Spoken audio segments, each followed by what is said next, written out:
Summer here in Florida, that means lots of new young drivers out on our roadways, including dangerous interstates like I-4. But are young people actually prepared enough? Is there anything you can do to help prepare a young driver to avoid getting into a serious accident? Our real-time traffic expert Ryan Harper talked with a man known as Mr. Defensive Driving to get those answers in this week's Extra on Getting There. Steve Bowie was once named 2012's National Defensive Driving Instructor of the Year by the National Safety Council. New York's Newsday magazine once called him Mr. Defensive Driving. And in his younger years, he received an award for driving 1 million miles for the U.S. Postal Service without getting into an accident.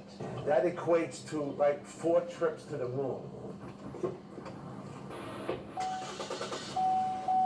These days, the majority of the trips he takes are with young students as an instructor.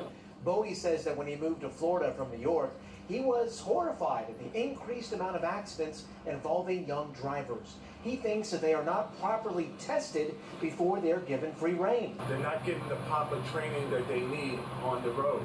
The Florida Department of Highway Safety and Motor Vehicles reported that in 2016, there were more than 63,000 wrecks involving young adults between the ages of 15 and 20. 137 of those were fatal. Bowie thinks that the greatest changes in safety can be made by parents being more strict with the way their kids are taught to drive. He thinks that no teen should be on any interstate within 6 to 12 months of receiving their license.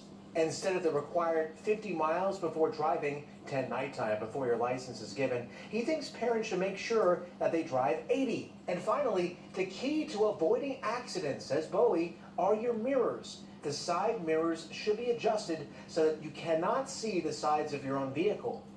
Bowie's hope is that giving your child plenty of experience will help arm them with awareness when driving next to that semi. I've been driving trucks for over 30 years. They make one mistake, it could be catastrophic. For Extra on Getting There, I'm Ryan Harper.